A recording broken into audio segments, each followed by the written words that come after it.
Hello, everybody, and welcome to the Wait What We Talking About podcast, episode 208. My name is Bret, aka Enigma9011, and you can catch this podcast live over on twitch.tv/Enigma9011. You can drop a follow over there. You'll get notified when we go live, or Moose can let you know. So you join in on the fun and conversation with us. But if you can't catch it live, that's A-OK. Go over to YouTube and podcast services the very next week, where it's broken out topic by topic and put as one big video and MP3 for your amusement on the following Friday. Last but not least, wherever you're watching or listening to this, if you drop a follow, subscription, whatever it is, it may seem small, but it does help the channel grow. So if you take the time to do that, we would love and appreciate you for it. Today, a wrestling-filled episode of the virtual variety and the real-life variety. As we're going to be talking about doing a little review for WWE2K24, and by little, I mean we're going to dive into each of the modes, at least what I've jumped into since launch, and then we're going to be talking about WrestleMania 40 coming up. I think we're a little less than a month away, so we'll talk about the how it's looking so far, how it's planned out, and how wrong we were maybe a month ago in predicting this. Or post Rumble? Yeah, maybe 2 months. Oh boy. Time flies. Well, let's jump into our first topic. Let's talk about WWE2K24 and see how it compares to 23. So yes, as of last week, as of recording, 2K24 dropped. We had the people who had the fortunate experience of playing it early with Deluxe Edition, and then the regular launch came Friday. Yeah, so it's been open to the public for everybody to join in, and for the most part, I'd say this game is a solid build on what 2K and Visual Concept has done over the years. It seems like, they kind of hit the reset button, which they definitely needed to after that whole 2K20 debacle. Took the break with 2K21, came back with 22. 22 hit the ground running, and it's just been kind of this building block or layers of the cake on top of this in terms of adding things, smoothing other things out, but overall keeping the same basis of gameplay, not shaking or rather changing anything dramatically, and sticking with what got them there and what has gone over well. And I think 2K24 really shows that. There's a lot of polish on this game in certain areas in terms of the gameplay. Like I said, it's relatively the same. They do add a few new match types. I believe we got 4 this year: special guest referee, ambulance, casket match, and then gauntlet match, all making the returns from the series in general, but glad to see them back in playing each of them. They're pretty fun. I haven't delved into the new backstage area, which I know they kind of messed around with. There's a second story now with the elevator you can mess around with. That seems pretty goofy from a viewing perspective, but fun that they added those in there. Obviously last year adding war games was the big addition, so adding 4 this year, obviously a big step in the right direction in terms of like more options for players. So let's talk about the overall gameplay just in terms of the wrestling stuff to start off. I wouldn't say, like I mentioned earlier, there's nothing too different that I've noticed and compared to 2K23, 2K22. You're going to get the same basic gameplay here. I do think they messed or worked on the timing of reversals a little bit. That seemed to be a whole kind of learning curve getting back into it. It didn't feel like the same timing as 2023, so I'll mention, or 2K23, so I'll just shine a light on that for a moment. There's some small tweaks to gameplay. Like I said, it's just building blocks from what they had. So now you can throw weapons is one thing that you can do. Dives can hit multiple opponents outside of the ring, which is nice. They do now have a like trading blows type mini game to kind of simulate more of the real life aspect of the boo yay punches and that momentum swing or battle that they have, which you could trigger once per match. I'm trying to think of anything else. They've added a bunch of super finishers, so if you wanted to go all out, I think it prevents your opponent from kicking out at the first count, and then they only get the 2 and 3. I'm not 100% sure on that, but it does add a little bit more damage to them if you decide to dish those out. Yeah, in terms of the gameplay itself, that's it. Some fun tweaks that they made as well. The referees, now we have real life referees in there, and with the special guest referee, you can either use a WWE superstar, you can use custom superstars, and create your own referees as well. So that's a fun thing that you can do with that. And like I said, just a cool addition to see the real life referees in there. I think they have 6 to 8. I'm not sure. So fun to see them. You still have the generic referees if you want to just throw them in there for whatever reason, but just helps the presentation aspect to have the, the faces you see every week or every pay-per-view, whatever it is, in there. Just helps that kind of, what's the term? I guess immersion. Speaking of that, they also now have 3 of the ring announcers. So Mike Rome's been in there, I think for the past 2 years, but they have now added Samantha Irvin and Alicia Taylor from NXT and Raw. Well, flip those, Raw, NXT respectively. So cool. Just like, it's a small thing, just for the presentation standpoint. It's nice to hear different voices in there and different presentations, as they all 3 have their own style with their announcing. So just adds that little bit of spice and variety to it to keep it engaging, keep it interesting, instead of just rinse repeat, same thing over and over again. Like I said, small, but really goes a long way in terms of, I feel, showing love and care in these titles. You're still not going to get any super great lip syncing on their parts. Not obviously anything on the announcers' parts, but the animators decided to put, obviously the extra time into something else. So, for example, with the Royal Rumbles, you're still going to get a lot of panning back shots of the announcers as they're going over the rules. I think something smart that they did and wise was for the new match types, like your gauntlet, your ambulance, and your casket, where they have the rules up there for the match type. They bring it up like a graphic, like WWE would sometimes, of explaining how it is. For example, just most recently, I would think of like NXT Deadline with the Iron Survivor match. Like, they brought up that graphic with the bullet points of how that match works. I think they could probably do that to at least present it a little bit better for a Royal Rumble if you're not going to take the time to lip sync it. It just seems very weird where we get a lot of panning shots of their back and just see them emoting a little bit. I think just throwing on the rules display, I think that helps if you're not going to put in that effort there. Like, it hides it, I guess, better, because we're not going to see it. So just a small thing, not anything really that big. In terms of the new match types, like I said, they're all right. I did one gauntlet. There's a few different gauntlets. There's the normal, there's turmoil, there's one other one. I don't know how different they will feel from each other. I think there's one where you keep stamina a little bit more in between the matches instead of recovering it as much. Other than that, I don't know too much a difference between the 3 or 4 styles that they do have, but that's just pretty much keep wrestling, match, back to back. Try and be the last person there. And then ambulance and casket are pretty much identical. It's just a different coat of paint on it.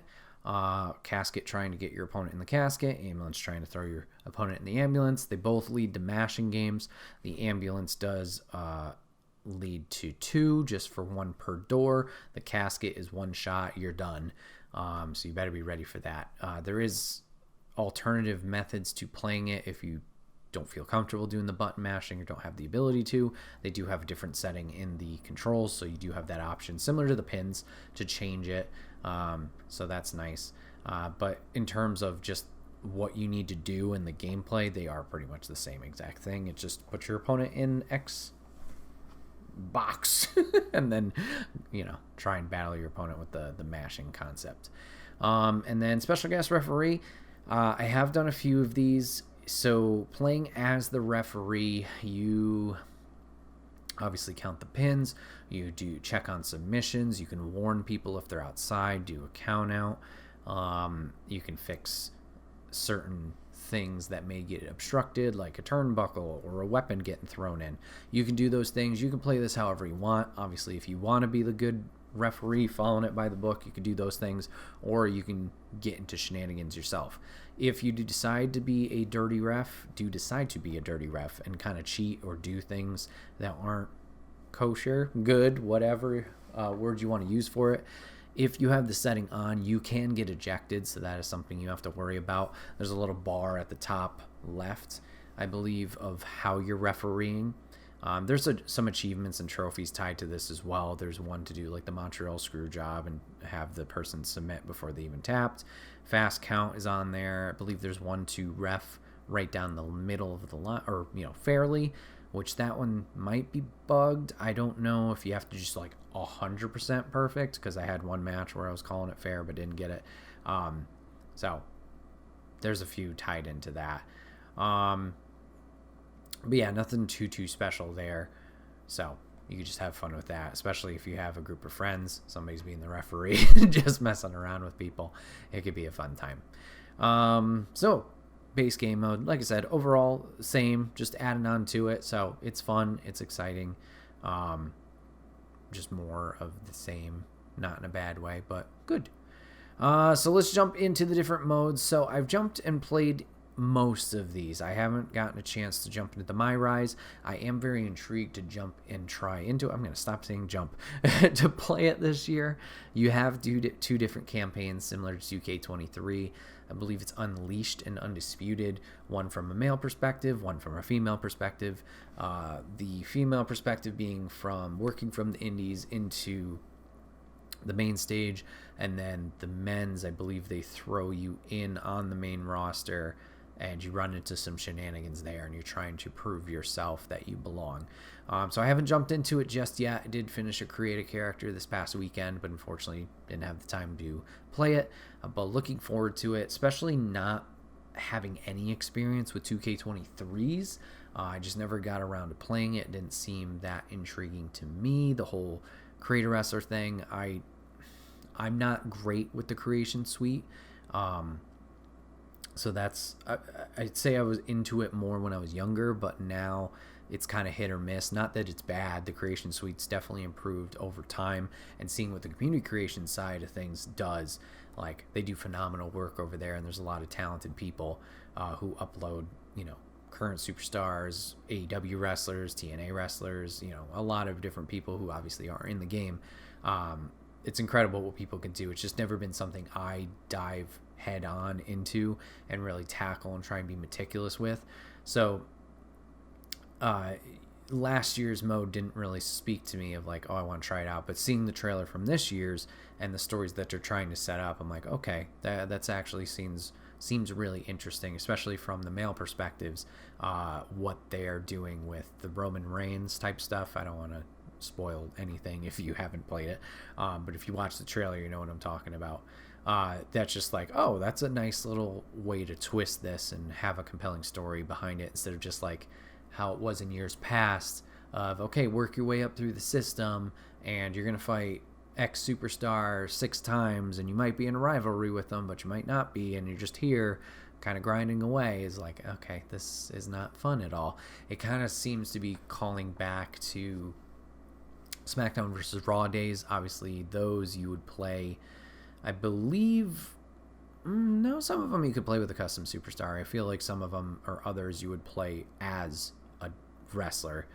But this seems interesting, and to know that some of the superstars are voice acted and you have that interaction with them, that's just another cool layer of immersion. I think Shotzi is a big part of the female perspective along with Becky. The men's, Roman is definitely there. I'm trying to think of who else they might have shown. It's been a little while, so I don't know, but excited to try that out. Hopefully it's one of those things where the story beats, are good and enticing, but what's the in-between moment-to-moment gameplay feel like? Is it going to be, like I just talked about, a slog of 6 weeks? I'm fighting this guy just trying to get to the next cutscene or engaging piece of action or cutscenes that you're trying to show me, or the story you're trying to build. similar to, and I know a lot of people love universe mode. That's my experience with universe mode. I know you can get really creative with universe mode if you decide to do the just show builder type aspect. But if you do the superstar mode, which I've tried this year and last year, this year's better. I feel like there's more rivalry type things that happen, like one per match, while last year's kind of felt like hit or miss. It still doesn't have as compelling or engaging of a story to keep my interest going. If people like it, hey, more power to you. That's totally fine. So hopefully with the My Rise, they have that as well, where it can keep you going along, keep you on the hook, and bring you through that story instead of feeling like a chore to do. Speaking of story mode, let's talk about Showcase. I don't have too many notes on this one, but this will be the first mode that I did actually try. We'll talk about. So Showcase, jumped into it a little bit, played probably, played both WrestleMania 3s, played Rude and Warrior, probably 4 or 5 matches in. And if you played a Showcase before, you've played this one. It's identical in terms of just, here are some challenges, go do those challenges, you'll progress the match, you'll see the little, cuts in between real life footage and your gameplay, and you unlock fun stuff. From legends to attires to arenas, that's pretty much what it is. The first night I did play it, I was playing legendary difficulty just for fun, and boy, do they go for you in legendary difficulty, at least on Showcase. Exhibition, it's kind of, at least what I feel, is a little bit more back and forth, and it's just the fun chaos element of it. Macho Man was whooping my ass in WrestleMania 3 from legend difficulty, so when I went back to normal, yeah, it felt more like my typical what I'm used to experience. And yeah, it's nothing new. I do enjoy Corey breaking down the matches beforehand, and it is fun just walking down memory lane. I'm curious if it will be more interesting doing matches that maybe not haven't done before, because definitely there's some more recent ones with WrestleMania 39 with like Rhea and Charlotte. Maybe that will be more interesting or intriguing. But having some of these matches obviously being in 2K14 10 years ago when we were doing the 30 years of WrestleMania, it's just like, yeah, I know that's where one works out. So nothing really stands out there in terms of like, oh, exciting, amazing. It's just, it is what it is. I'm intrigued to see what other matches there are. I think there's 21 matches in total. So curious to see how or what we get in there. I'm not sure if all the unlockables, I don't think they were like shown in the roster page on the exhibition. If they were, then it is what it is. But play through it, nothing too fancy there. Next mode we're going to talk about is My Faction. All right, this is probably going to be the lowest point of the review. I will say My Faction does bring some things to the table that make it a little bit more engaging. This is a mode that we talked about with last year, and I think even the previous year, of like, this is a mode that can be fun, but is definitely a task to get and unlock things. And 2K24 starts off on a good note of like changes they made to My Faction, and then there's the creepy underbelly of My Faction that really shows its true colors. But let's talk about the positive first, and then we'll rip this a new one. So with My Faction, we do have 4 game modes. So you have Faction Wars, Weekly Towers, Proving Grounds, and Online. All these modes are returning from the previous years. Faction Wars is a rework of the old Faction Wars. So Faction Wars in 2K23, it was your 4 superstar lineup against computer 4 superstar lineup, and you would go through a series of matches there to get your cards, unlocks, whatever it was. Here they have changed it to a roguelike where you pick 4 superstars to bring on in your journey, and then you have a web of options ahead of you, from different match types to random buffs to resources that you can use, and you are trying to work your way towards a boss fight. Depending on obviously the match types that you run into, you can pick one superstar, two, maybe you're battling with all four, doing the 4v4 again. You get to the boss fight, these cards are typically a little bit, or these people are typically a little bit harder, but the thing with the boss battles is if you beat them, they then become available to you in the Faction Wars store. So throughout each fight or match that you're going through, you'll acquire, I don't remember the exact name, it's like Faction War currency, right? And then you can use that to buy those superstars. There's permanent unlock cards, or not permanent, there's like permanent ones in the store you can buy. There's rotating ones, and then there's these boss ones where if you beat them in the match, you then have the ability to acquire them for your next runs. I think this is a great change. We talked about it with last year's review with the 4v4. It's cool because you get to see, oh, I'm using all these different characters on my team. But as those of you guys who know, who have played tag team matches against the CPU, they come in and break up every pinfall that you try. So now put 3 opposing people on the corner and make it that much harder. You know, you could cheese it. I know you can run the corner, try and bash them all off the corner, get them into a stun state, and then go for the pin. It's just such a hassle and just so much more of a pain than it needs to be that makes it not fun. I think this change, very exciting and welcome. It's a way more fun mode than I think it was before. Weekly towers and proving grounds are going to stay exactly the same from last year. Weekly towers every week that the game is out, they will add a new tower. I believe they start with 5.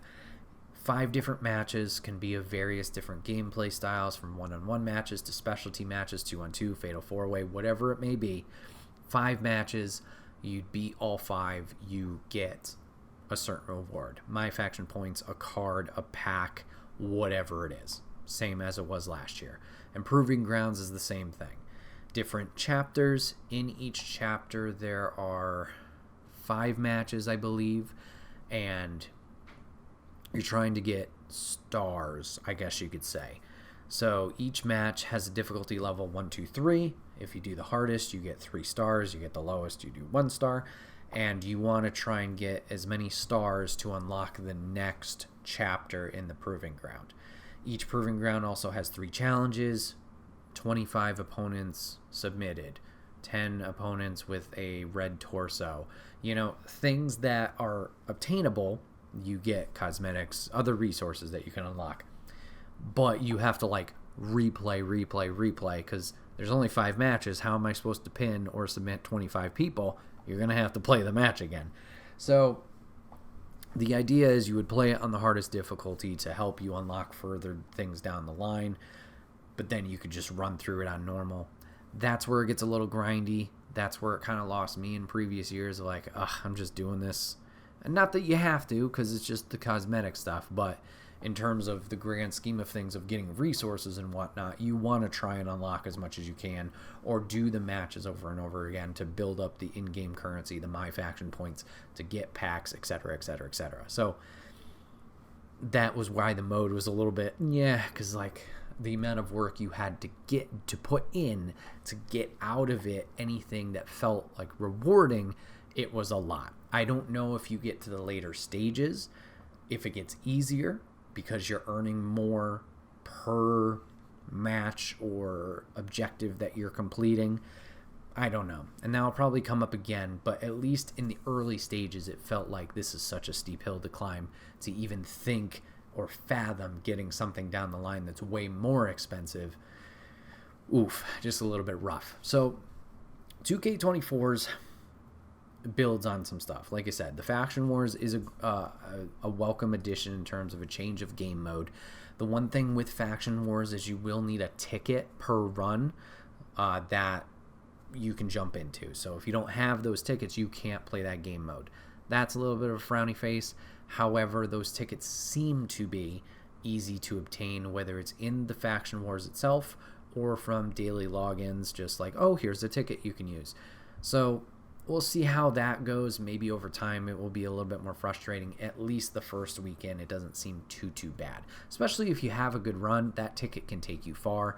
Obviously, if you're struggling with it or you suffer a lot of losses, then yeah, it's going to feel like I'm burning through my tickets. I believe went through twice or have 2 playthroughs.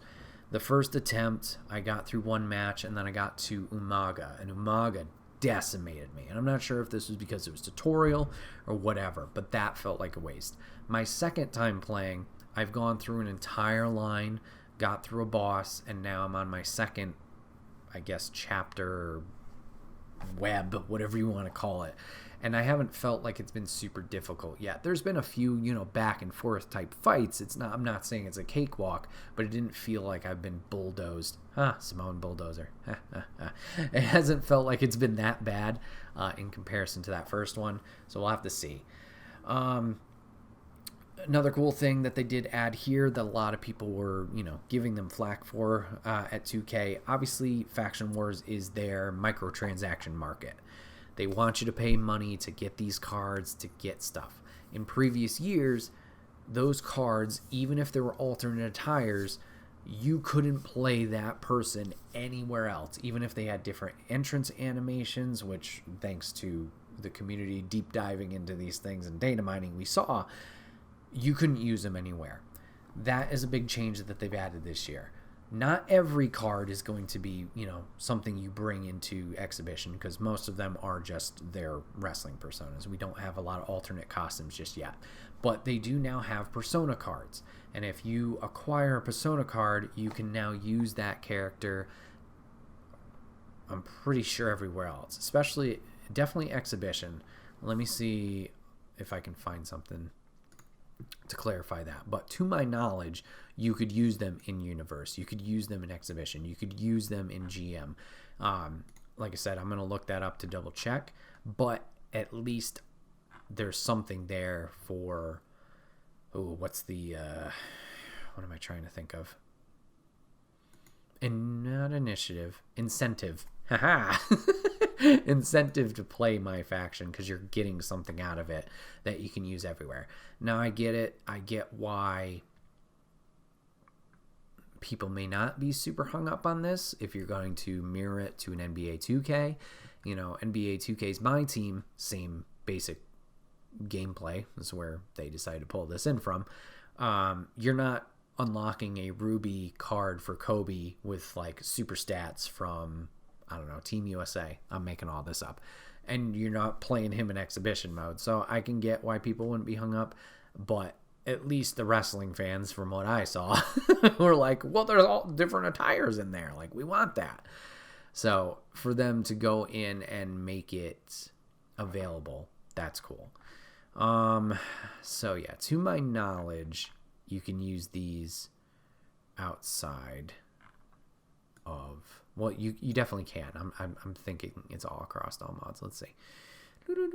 Sorry, scanning real quick. Okay, SmackDown Hotel's not helping me in this regard. But speaking of the Persona cards, at least right now with release, there are 6 of them. So one you're going to get for free right off the bat. It is Sheamus from 2009. This includes his old song, his old Trons, and obviously his old attire. So you get Sheamus 09, Elite Cody Rhodes as part of the first DLC, Elite John Cena as a code, Elite Hulk Hogan, so you got 3 action figures there. There's Seth Rollins from 2014 in his Shield days, and Trick Williams from 2022, which honestly I don't know what's different all that much about Trick, but okie dokie. So all of them can be unlocked right now except for Hulk Hogan. He is coming down the line, I guess. Seth and Trick. How do you unlock these? Well, seems like it's going to be a bit of a grind, unfortunately. So like I said, Sheamus, they kind of handed it to us. That's going to be unlocked in your first pack that they give you, your starter pack. But Seth and Trick, you have to unlock 5 oddity pieces, which you get in packs for the oddity packs. But you're essentially like acquiring clothing that they've worn. And once you get the 5, then you unlock that card.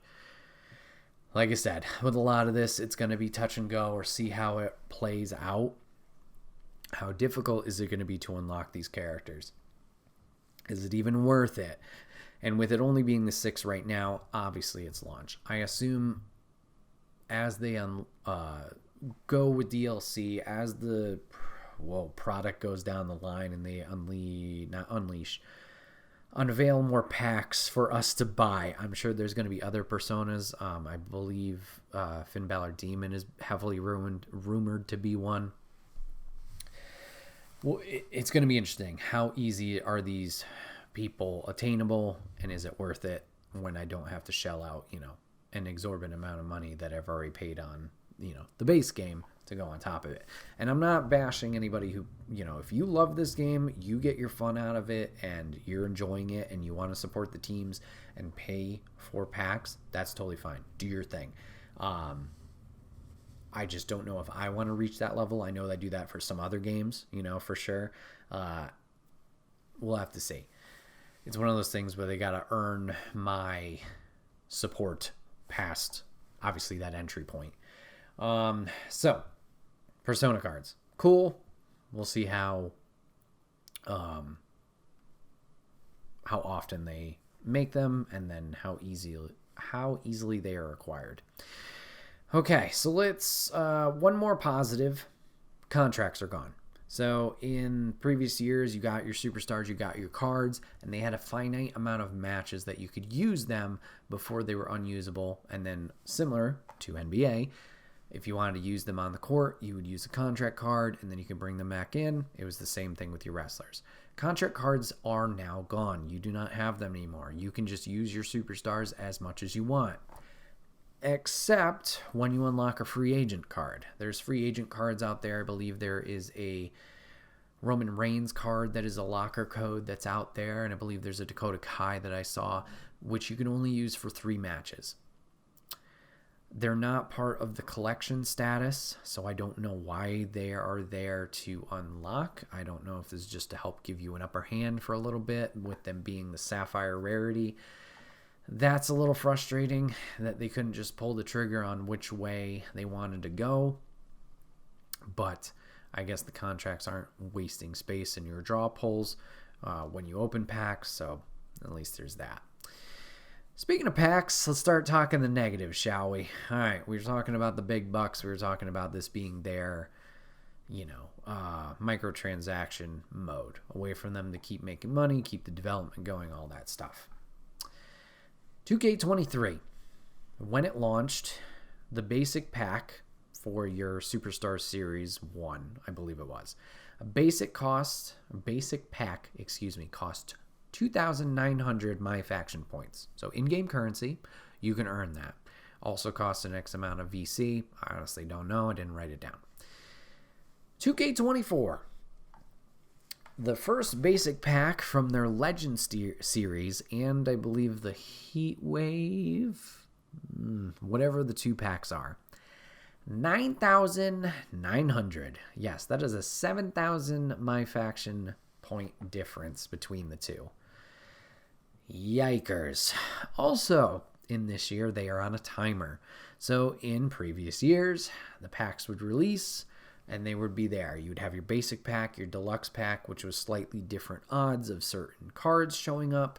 You would have a booster pack of 20 of the basic packs and a booster pack of 20 of the deluxe packs. You had those 4 options.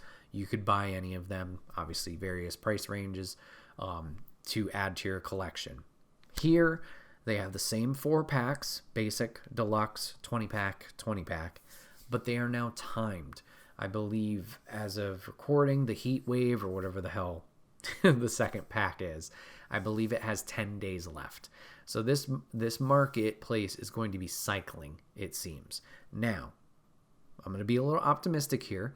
Does that mean that 9,900 is the base going rate? And as these packs cycle through, that is going to be the lowest price we're going to, well, of course, I would hope that's going to be the lowest price we paid. Like, is that price going to stay consistent? Because they're not always there. Is that going to be your entry point? I don't know, because if we go back to 2K23, every time they added a pack or a set, collection, whatever you want to call it, they would get gradually more expensive. So I talked about the first basic pack being 2,900 in 2K23. I just loaded up the game prior to recording for 2K23, seeing what the very last series was. It's Neon Horizons 2, I believe. The basic pack was 29,800. So almost 10,000 more than your first one. Now, as I alluded to earlier, as we're freaking out, don't worry, I'm freaking out internally as well. I would hope that means as the more you play this game, those resources become easier to gain, whether it's per match, whatever it is. Obviously, you can even see as you jump into the game mode, like, oh, if I'm to win or if I really grind and get to these farther objectives, there's some of them where you're getting thousands and thousands of the My Faction points for one challenge.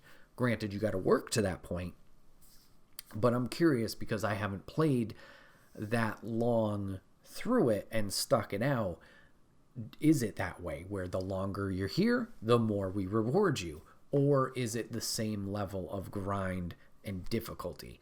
It just seems like a rough start now. Does that path get smoother? I'd be intrigued to talk to people who are really into My Faction mode to see what their opinions and takes are, or rather their experiences are with this mode. But that's something I can't speak upon. It's just looking from it outside in, it's like, holy shit, that's a lot, you know? So we'll have to see. Also with 2K24, to be another negative, the token market. So there was a token market in the past iterations as well. It was a different currency. They look like little shields. You can get this mainly in the proving grounds, some of the challenges as well. And this was like a series of 20 emerald cards you can unlock, 20 sapphire, 20 ruby, 20 diamond, pink diamond, opal, something like that, whatever the rankings are. And in that market, in 2K23, across those 20 cards, I'm not sure how inexpensive the emeralds were just because I happened to complete that collection. I want to say there were 3 apiece, but at least rubies. So your third set of cards for each of the 20, so per card, it was 6 of these tokens, okay? 2K24. Your token market, your series is now 10 cards, so you cut it in half. Each card for an emerald is 25 tokens. I don't know how that math adds up, but that's really disappointing. So that's another thing of like, what are we doing here? The scaling of it. So it just really seems like a big deterrent of like, oh, there was a moment of hope here. Oh, this is gross. Now, those tokens you can't buy from my knowledge. I don't know if you get those in packs. I don't believe you do. But this was just another opportunity for you to get cards. They also do now have a new edition of a card market. This is where you can use virtual currency. You can use your My Faction points and just pick a certain card that you want. So if you are looking for a gold Bailey card, you can go in there, find it, grab it. Similar to NBA, I know they did auctions, and I think they also have a card market where you could kind of like fine-tune your search details. I don't think you could search anything and everything, but they have like a big list of what is available to you in this token market. So you don't have to try the gamble of the packs. You can just be like, I really like playing as Bailey, as Montez Ford, as whoever. I want their card. Bing, bang, boom, grab it. So a little bit of a win there. I want to like My Faction. I really, really do. Because my team was a blast in NBA, jumping through with the more custom teams and managing that aspect. I want to give it a try. It's just hard to when you see the steep or what seems like a steep hill ahead of you of like, if I'm going to get anywhere, this is going to be a journey. Like I said, it seems like they've listened to some feedback with the Persona cards and unlocking stuff. Maybe this is just another mode that, you know, gradually they'll try and take fan feedback and adjust. But I also understand this is seemingly where they make money. So if it's working, they probably aren't going to change it. So we'll see. It's one of those things. We'll keep an eye on it. Maybe it's one of those things we'll revisit when we're like, hey, hopes for 2K25. we'll revisit. We'll be like, you know what, we did stick it out, and it did get easier. And the Persona cards were great. It's one of those time will tell situations and scenarios. So ultimate thing is, if you're having fun with it, great. If that's your mode, great. If not, hopefully there's something out here or something else here that sings to you and really connects with you. Which, perfect segue, leads into the last thing we're going to talk about, but my GM mode. If you guys have been watching the channel for a while, listen to me rant about these games, or have joined the streams, you know my GM is my bread and butter. This is where I put most of the time in for the past couple games. I believe 2K23 clocked total maybe 150, so probably 100 more of that is probably just my GM alone, whether playing on my own, whether playing with Papa Griff or friends or stuff like that. This is the mode that I just really enjoy. Since they brought it back in 22, obviously it's been a little bit of a slow start getting back to what we know and love from the SmackDown versus Raw 06s through 08. But I love most of the changes here that they've made with my GM. There's a few that, once again, it's going to be one of those things, give it time, see how it resonates towards the end, but let's dive into it. So, big things here. They did add 4 new GMs. Ted DiBiase, I don't know if he was ever a GM. Teddy Long, Paul Heyman, and William Regal making his return. 1 new show, ECW. Awesome. Little change, or rather interesting note for ECWs, there's no women's title, because they never had any. I'm not sure if that adds any stats to you, if like the men's championships add more popularity compared to the SmackDown championships to try and make up ground there. I haven't looked too finely at those details, but I'd be curious to see what is like the incentive to pick an ECW in comparison to the other brands. Obviously less titles, a little bit less management for your roster of like, I need to have a tag division for both sides, I need to have this. Not that you needed to, but maybe that just makes it easier to manage. I'm not sure what the incentive is, but cool to see all of those additions in there. I wish Nick Aldis was able to make it this year. Obviously you can do the custom superstar if you really wanted to, which I definitely did last year, but sad to see him not make it in here as well. Show wise, I think we're pretty full up on our shows, because we still have Raw, SmackDown, WCW, ECW. We have NXT current NXT, and then we have NXT 2.0. I guess getting NXT UK back in there would be nice, but they did drop that last year. Yeah, for 2.0, and with UK kind of being RIP, you know, dead. I don't know if they ever will. But I'd be curious to see if they add more shows going forward. GMs, yeah, there's definitely some they could add there. Like we mentioned, Aldis, and you could get Ava Rain in there now. Oh, sorry, just Ava, the Rock's daughter. You get her in there. You get HBK in there too, or Triple H. So yeah. Anyways, cool to see them in there. We got some cool cards. I didn't write them down, but let's see if SmackDown Hotel, shout out to the SmackDown Hotel, definitely, you know, keeps everything up to date with news dropping, rosters, all that jazz. So go check out their site, give them the click when you have a chance. Let's see if they have written down what the cards are so I can tell you there. All right, so slight changes to past cards. But for our new characters, Paul Heyman, all promos are free and have the results doubled. Ted DiBiase, all matches are free to book this week, and he can use it twice. Teddy Long, remove all match bonuses and quality boosts, plus set match experience gain to very low for all opposing brands on next week's show. And William Regal, select an opposing brand, all superstars on their roster lose 5 popularity at the start of next week. So some interesting cards for our new GMs, and for the most part, our returning GMs do have the same ones. I believe Cactus Jack has the same. It might have been reduced to 2 opponents, or 2 superstars instead of 3. Bischoff is the same. Breeze, recover stamina, I believe was lowered by 5.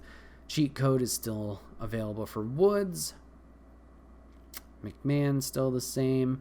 And Sonya and Pierce, theirs have now gone to 2 times use, with Sonya getting the big change of power cards are free in the store and grant 2 copies when purchased this week. So that one's huge in my opinion. I believe she had a morale boost previously in the other games. So I think she's the biggest change from our returning GMs. But cool to see those. Like I said, cool to see also some of them that you can use multiple times, especially, ones that benefit you in the promo section. There's certain cards that are huge. I think our new GMs got some great ones with Teddy Long affecting the experience gain for other brands, and then the one that's been a pain in my ass, especially playing GM mode, Regal doing the power of the punch and lowering the popularity of superstars sucks. Especially early on. It's like, I'm trying to get some momentum here. Can you not get in my way, Regal? But cool to see them. So let's jump into the changes as well as we jump into the game. So still do your custom rosters. You can do a little bit of a higher budget if you want to for your draft. There are numerous different draft orders that you can do and gameplay orders. So they return with the, just normal way. So 1, 2, 3, 1, 2, 3, keep going through that. They have a serpentine, 1, 2, 2, 1, 1, 2, 2, 1, etc. There's a snake. No, serpentine's a snake order. There's a round robin. There is one where the person in the lead goes last, I believe, and then there might be one more. So if you want to tinker around with those options, you're more than welcome to. Shakeups are still there. Awesome. Draft, if you want to customize your roster, you can still do an AEW roster, ECW roster, especially with the DLC coming out. WCW roster, just like I do, bring the NXT guys into the local talent area. Whatever you want to do, you can mix it up. And then match unlocks. Match unlocks are a new thing you can do. So this is kind of like your default now is the match unlocks.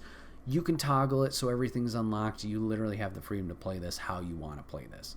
But what the match unlock system is you can only use, I believe, 5 matches to start.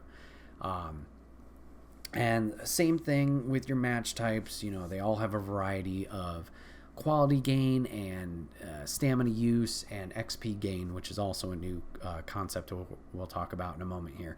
They all have those 3 aspects to them. But as you're going through your GM mode, your season, you'll get your logistics. So you improve your stage, you improve your lighting, your effects, your road crew, whatever it is. As you do that, you can unlock different matches based on the tier that you're acquiring per each 4 of the logistics. Falls Count Anywhere, Steel Cage, your typical matches with the new match types, Ambulance, Casket, not Gauntlet. I think Special Guest Referee is in there as well. All your standard match types that we're used to in GM mode, along with those new 3, you can unlock based on this tiered system of logistics.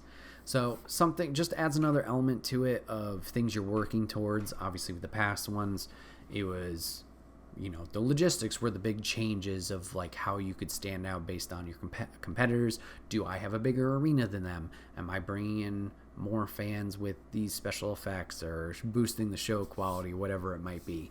And you still do that in this one. It's just the matches can now add a little bit of an extra depth and layer to this challenge for you. Now, speaking of logistics, in the past, you bought arena every week. No longer with this. Now it is a one-time purchase. You unlock assets per each week. Assets are your resource. I almost said research. Resource to unlock these things, along with a financial investment to unlock a tier. So I believe for 50,000 is the tier 2 for everything else. So 50,000 plus 2 assets, I unlock tier 2. That is now unlocked permanently. I do not have to pay for that every week. It's just there. It's going to autofill and allow me to keep building upon my show quality. So that's a welcome change. Why is it so welcome? Because everything is so much more damn expensive this year. Even just looking at the base rosters, some of the superstars are going for, now granted this could be me playing on the I want the most money in the draft.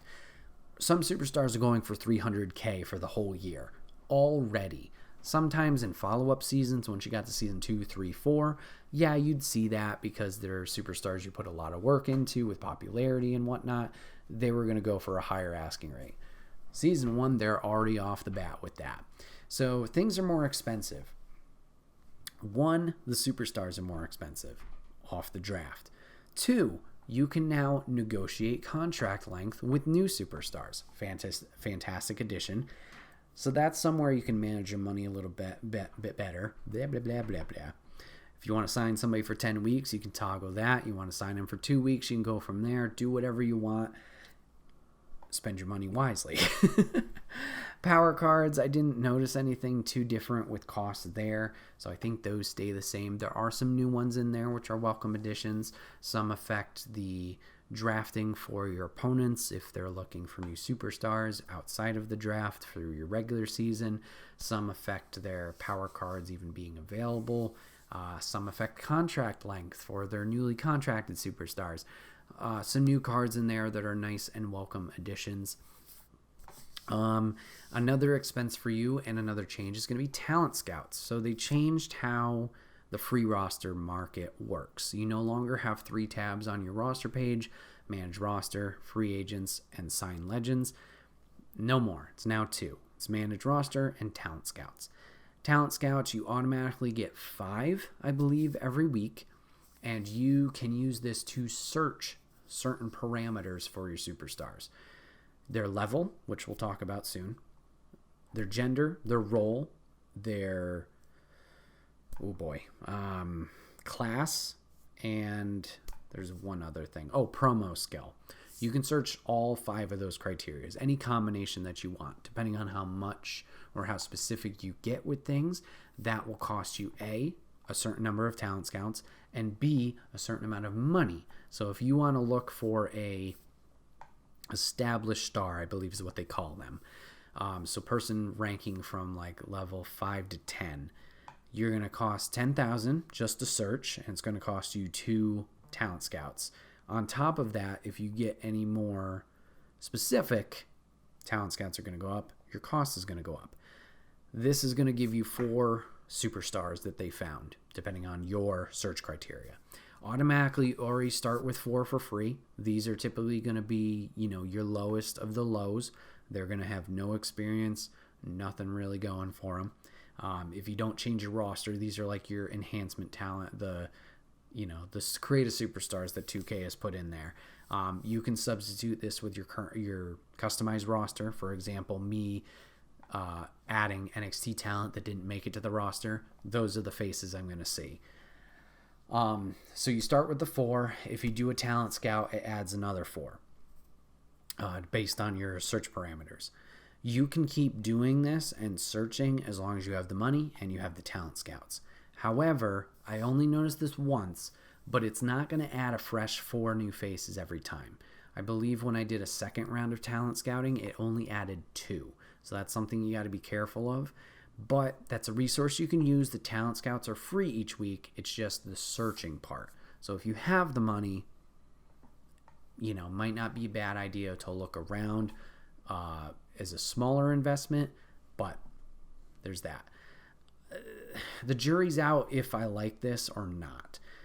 With last year's, you had 20 to 25 superstars in the free agent pool that would cycle through, right?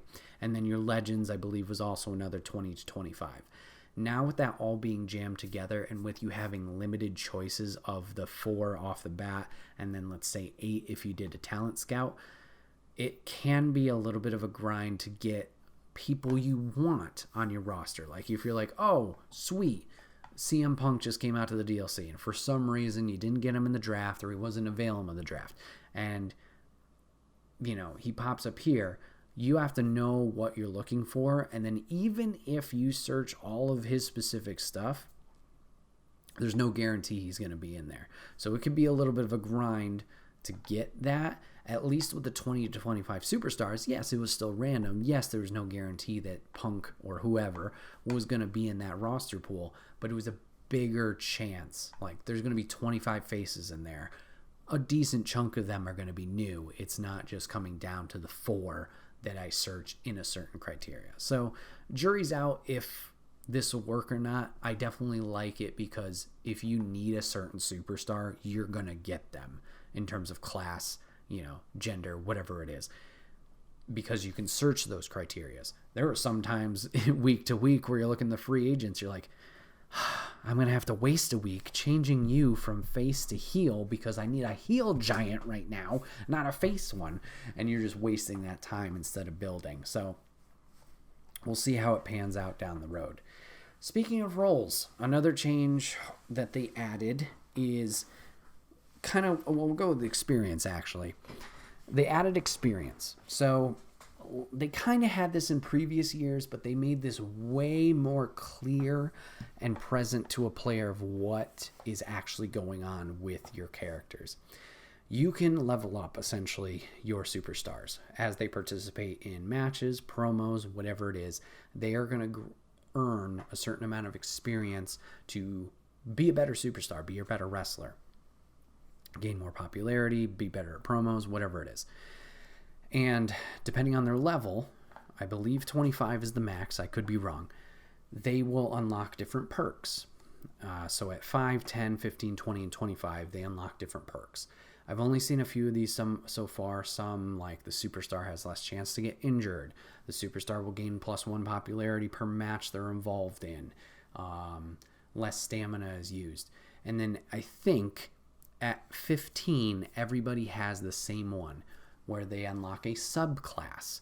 So, for example, Rhea Ripley starts off as a bruiser.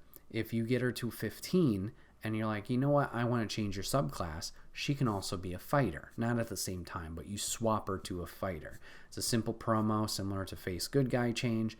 You do that, now she has more opponents available to her. They claim that, obviously the matchup types, bruiser, fighter, cruiser, giant, specialist with anybody, that's still going to be your best option to get match bonuses. They claim it's not as important this time, yet I still get yelled at for bruiser versus bruiser. It's like, what are we doing here? So if you run into that situation where you're like, I want to have Rhea and Bianca fight each other, they're both bruisers, well, let me swap Rhea, now they're perfect matchup there, and we're going to get bonus from that. You have that ability to do so. And everybody has that to my knowledge. So I believe Seth starts off as a specialist. Seth Rollins, he can change to a cruiserweight if I'm not mistaken. So that's just a fun aspect of it if you choose to play with the classes, obviously in your customization. I know Xavier Woods wanted this in the most recent Battle of the Brands. Make everybody specialist. It doesn't matter the classes. You just have anybody fight anybody. If you're playing with the roles, at least this is something you could play around with to try and get those bonuses. So I talked about the experience gain. Something else about the experience gain. I apologize, but we alluded to it with the drafts. That experience gain stays from season to season, from draft to undraft to free agent to going back to the free agent market. For example, I had Ora Mensa from NXT. I downloaded a custom superstar. He started off as a 0. He was with my brand going against LA Knight for a little while, got up to a level 3, decided not to re-sign his contract. He goes back into the free agent market. He is still that level 3. Anything that was unlocked, any perks that are chosen card-wise, they all are locked in place. They stay. If SmackDown picks up Oro Mensa, they pick him right back up where he is. So that's cool that with the draft rolling around, you can look at these things like, oh, where are they in terms of level? How close are they in terms of level? What stats do they have? What cards do they have? Maybe I draft on Natalya next year because she's been really built up on Monday Night Raw or whatever show she was on previously.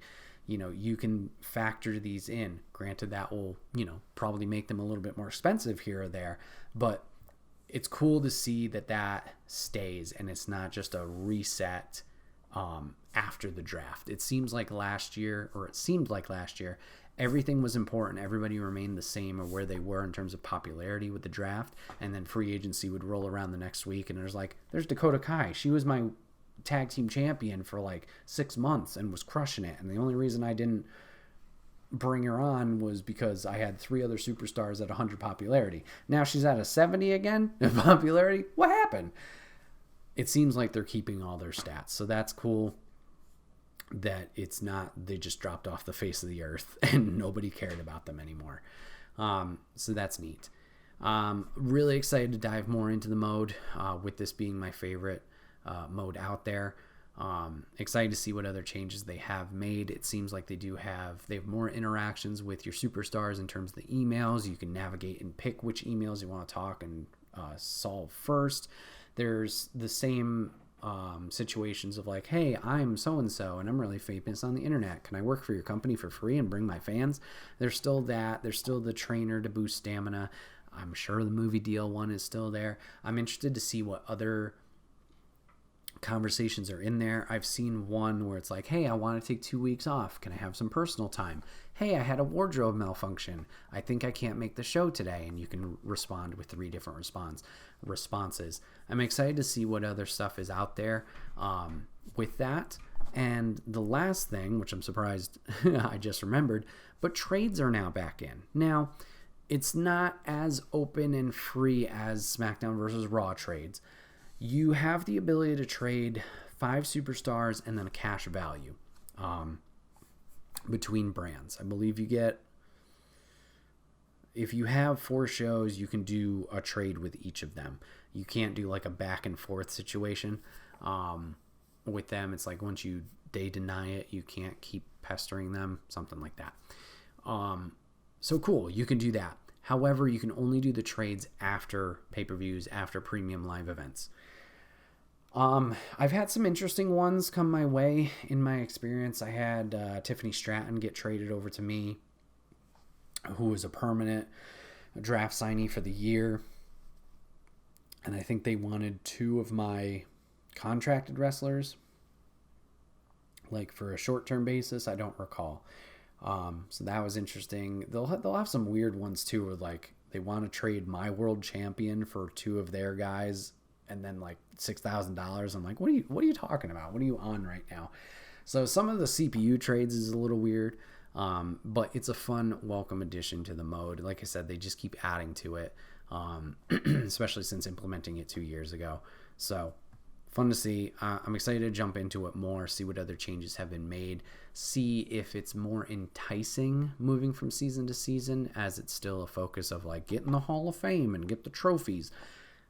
Hopefully it's more intriguing, enticing to keep going from that way through the 10 seasons, or rather 4 if you're going to run a perfect run and you get your 10 Hall of Fame trophies right away. Hopefully that's fun in comparison. And then last but not least, let's talk about DLC. I think we're eating well this year with DLC. They did a fantastic job with this season pass. A lot of fun superstars to play as. It's just unfortunately the timing, not the best, but it is what it is. So with the launch, they did have the Nightmare Family pack. They also had the 40 Years of WrestleMania pack. So with the Nightmare Family, if you pre-ordered, you get 5 superstars. You get Cody Rhodes Elite action figure, Undashing Cody Rhodes, Stardust, Dusty Rhodes, and Superstar Billy Graham. 40 Years of WrestleMania pack. The release date is the summer apparently, but you get 5 alternate attires based on WrestleMania attires for superstars. So Charlotte Flair from WrestleMania 33, Macho King Randy Savage from WrestleMania 6, Rey Mysterio from WrestleMania 22, Rhea Ripley from WrestleMania 36, and Triple H from WrestleMania 30, which I'm sure, those guys will be available separately if you didn't get the WrestleMania thingy. But yeah. Deluxe Edition gets debuting Bianca and Rhea Ripley from 2017. Awesome. And then we get into the Season Pass stuff. So Pack 1 coming out in May, so about 2 months. We got the ECW pack. We got the Dudleys, Bubba Ray, and Devon. We got Sandman, we got Terry Funk, and we got CM Punk. So obviously get the big one out of the way, or, close to you. That's great with the closeness there. Still obviously 2 months. But there's some other faces I'd like to see sooner, which we'll talk about in a moment here. DLC 2, Post Malone and Friends. Yep, I said that right. Comes out in June. We got Headbanger Mosh, Headbanger Thrasher. Interesting. Honky Tonk Man, Jimmy Hart, Sensational Sherry, and then Post Malone himself. Intriguing. So probably my least favorite pack, but it is what it is. Pat McAfee pack is next with DLC 3 coming out in July, so we get Pat McAfee as DLC. That's cool. It also says plus playable co-hosts. More information to be announced. No idea what that means. I don't care about McAfee's co-hosts on his show, so if it's them, then this might be my least favorite. I mean, McAfee's a welcome addition, but we'll see.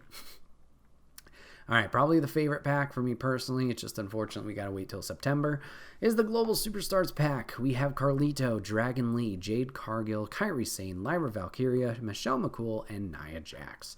So, a lot of great people there. Obviously, most of them newer to the company. It's unfortunate, like Lyra couldn't make it to the main roster as well as Dragon Lee. The rest makes sense. Well, Michelle's a legend, but it makes sense in terms of not being in the launch roster, but probably all 7 of these superstars I'm definitely stoked for to play as, or throw in my GM. So good stuff there. And then the last pack coming out in November is the WCW pack. We got DDP, Lex Luger, Mr. Perfect, the Iron Sheik, and Hall of Famer the Great Muta is being in there too, so that's cool. All will have their own My Faction cards similar to past years, but yeah, great season pass. Like I said, just a little sad that the current people are so far away with September, but it is what it is. The DLC will be great. Visual Concepts does great with their entrances and really making them feel special, so it is what it is. But yeah, overall 2K24, I'm really enjoying it so far. It's one of those things where there's so much good with it. It's hard to get too hung up and be like, oh, this is awful. The My Faction thing, it ultimately comes down to time. Is it going to be this Mount Everest to climb to make this a fun or rewarding mode? Or is it actually a good change that they made and the ball will get rolling, the momentum will be there? How hard is it going to be to unlock these Persona cards? Did you make it rewarding for players without having to be quote-unquote pay to win type situation? Time will tell.